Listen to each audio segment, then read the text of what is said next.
Good morning, students. In the last sessions, we have discussed about the epithelial tissue and connective tissues. Now, let us discuss about muscular tissue and nervous tissue. Muscular tissue, it is basically meant for making movements in the bodies of the animals, whether it is human body or other animals. Wherever we observe, apart from unicellular organisms, remaining in all multicellular animals, if movement is being made, that is because of muscular tissue. So, muscular tissues are meant for making movement. Okay, M for M, muscular for making movement. Right.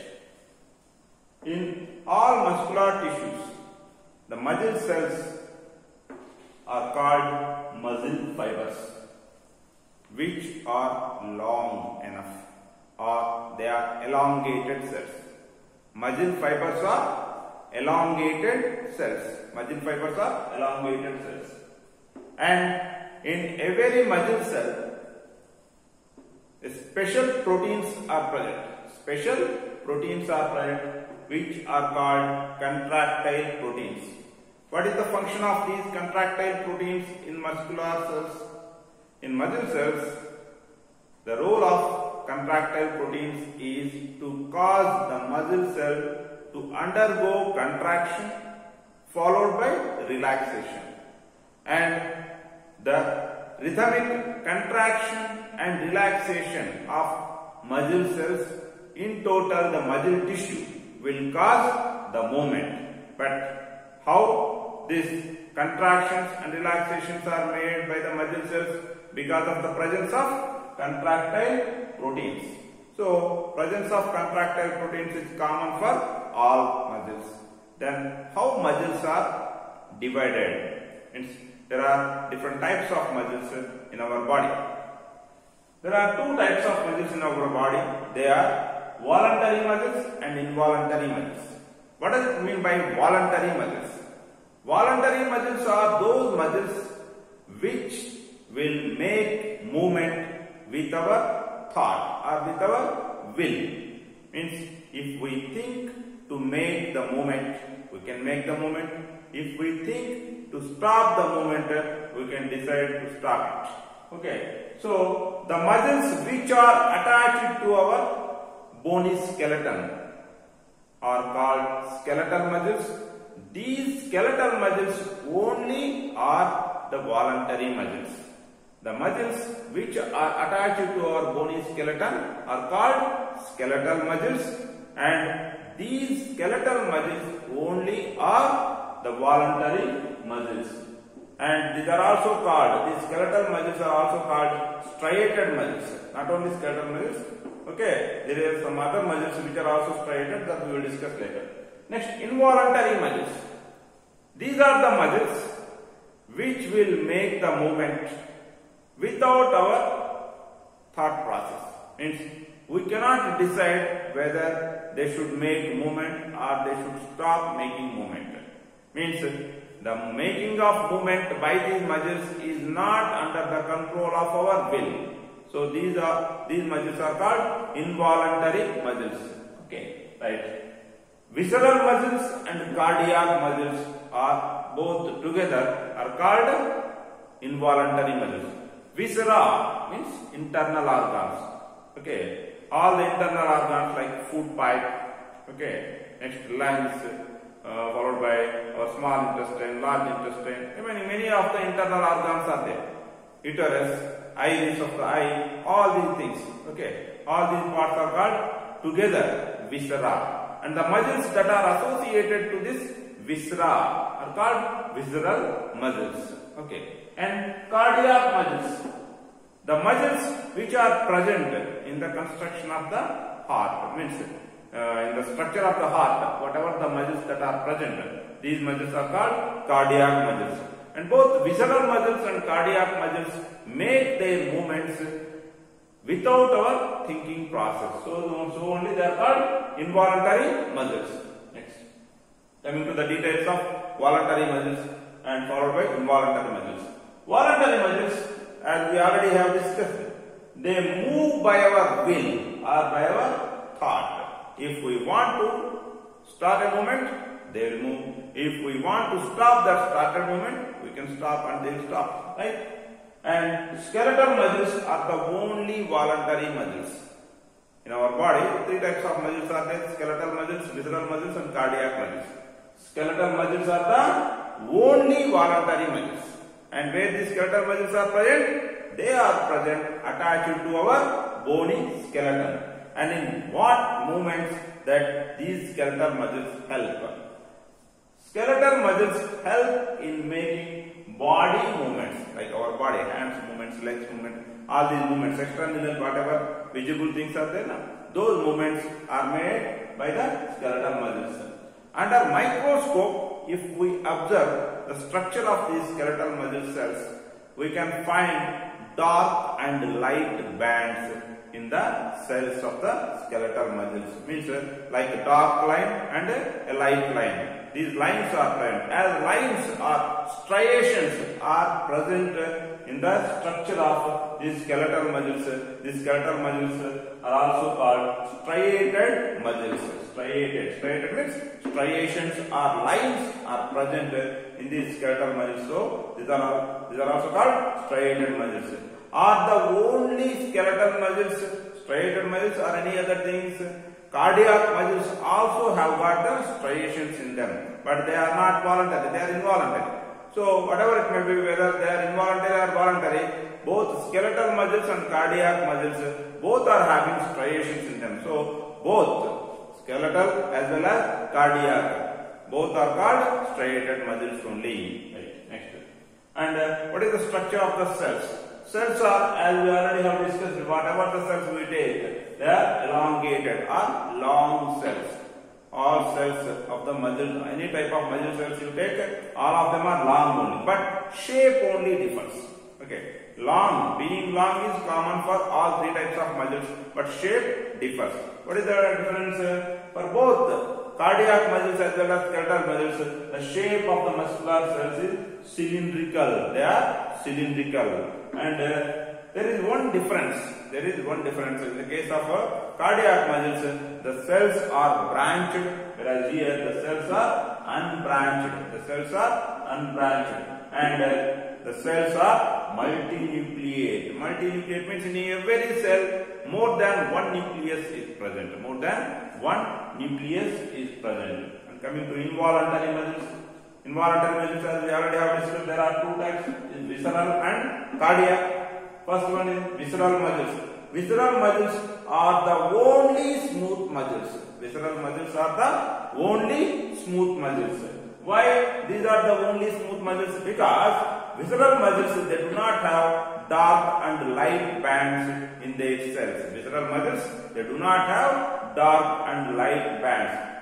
Visceral muscles do not have striations or lines in their muscle cells. So only they appear smooth or unstriated. So visceral muscles are the only smooth or unstriated muscles. And where generally they are present? Because we have discussed that skeletal muscles are attached to our bony skeleton. And what about the visceral muscles, where they are present? I already have told. Viscera means all internal organs. Food pipe, blood vessels. Food pipe means esophagus. Blood vessels, iris of the eye. Ureters. What are ureters? Ureters are the tube-like structures that come out from the kidneys, which collect the urine from the kidneys and transfer that collected urine to the urinary bladder. So in between kidneys and urinary bladder, whatever the tubes are present, they are called ureters. So in ureters, iris of the eye. Iris are the special muscles which just adjust the size of our pupil. So when you go into the dim light or very low light, your iris will enlarge, so as to make more light to pass through it. Whatever the less available light, it has to pass through the your cornea in a large manner. So only your iris will adjust the size of the pupil. Okay. So this adjustment of the pupil size is done by the muscles of the iris. Okay. In detail you can study in the eye structure. Okay. But when you go into the dark or when you come from the dark to outside, automatically you will not think about adjusting your eyes. It will do it on its own. So only eyes of the eye also comes under involuntary, that is visceral muscles only. Next, ureters already we have discussed. Next, bronchi. Bronchi are the branch-like structures, okay, which just are present in our lungs, okay, in our respiratory tract after trachea. The trachea leads to bronchi. These bronchi are present in the lungs only. So these bronchi also have visceral muscles or smooth muscles only. And coming to the shape of the cells, because all cells are long only, and we already have discussed the skeletal muscle cells and the cardiac muscle cells, they are cylindrical in shape. What about the visceral muscles? They are spindle shaped, means both ends are pointed and in the middle they are bulged, means like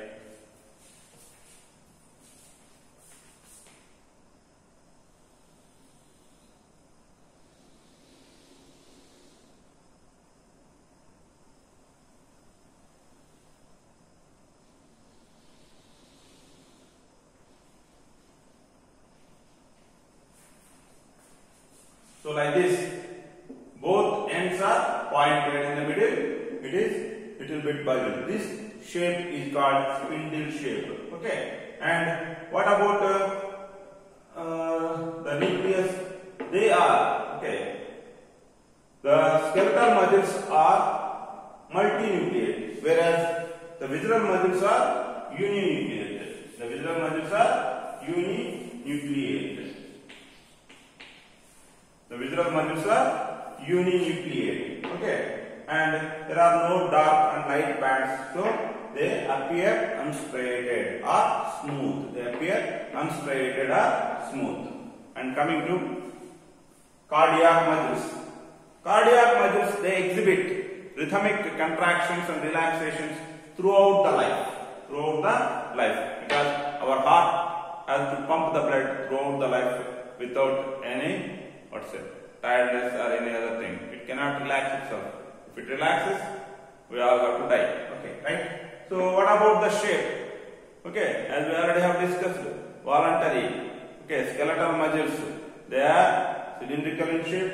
In the same manner, cardiac, even though they are involuntary, they are also cylindrical in shape.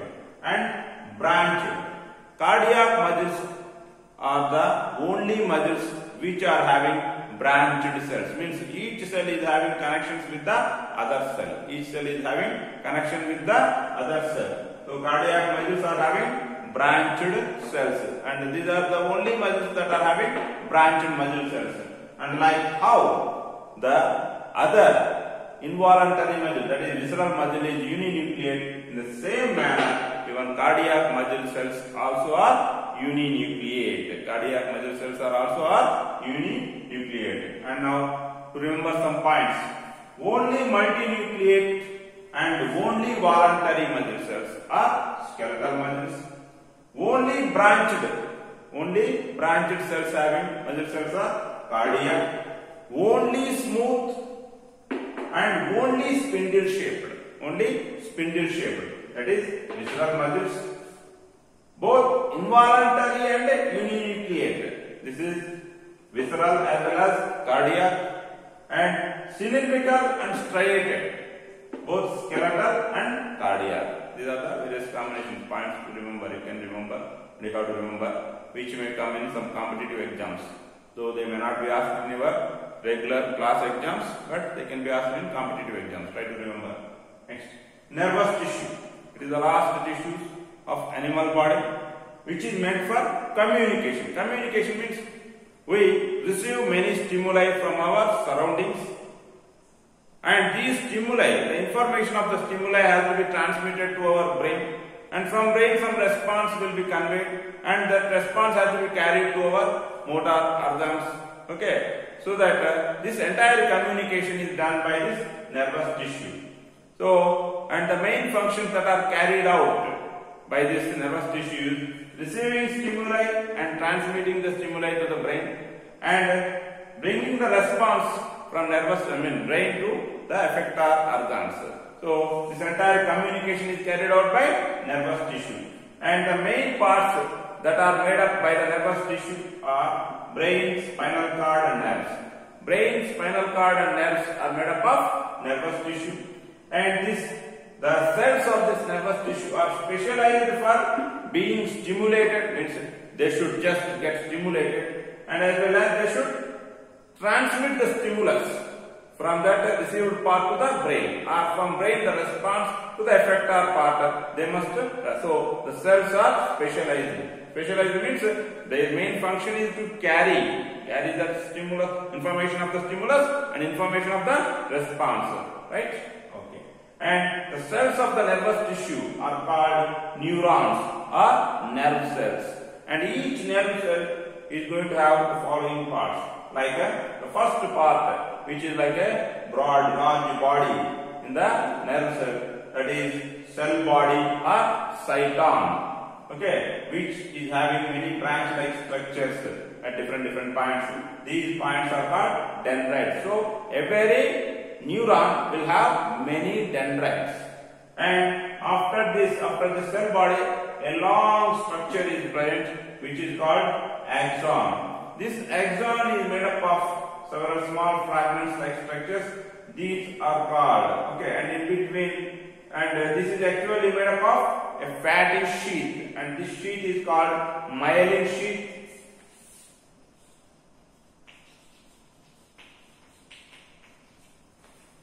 That sheath is called myelin sheath, and in between these fragments, whatever the parts are there, junctions are there, these junctions are called nodes of Ranvier. They are called nodes of Ranvier, which help in the faster movement of the received information.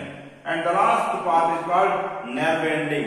Through nerve ending, the information is passed on to the next neuron or whatever the part that it is just going to encounter with. Right. Next, nerve impulses, they allow the movement in the animals, and the combination of nerve and the muscles. Okay, the combination of the nervous tissue and muscular tissue. It is the fundamental thing for making movements in all animals in response to the stimuli.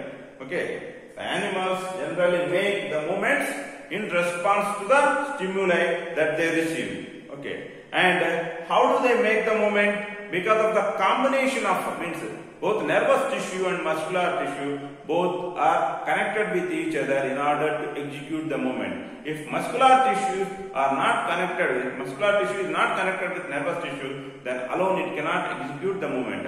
And if nervous tissue it is disconnected with muscular tissue, then also movement cannot be exhibited. So that the combination, means being together by both the muscular tissue and nervous tissue, is the fundamental thing in executing the movement in all animals. In response to what? In response to stimuli. In response to stimuli, animals will make the movement. If that movement has to be made, the combination of nervous tissue and muscular tissue is a must. So with this, we have completed the chapter tissues. Next chapter we will discuss in the next class.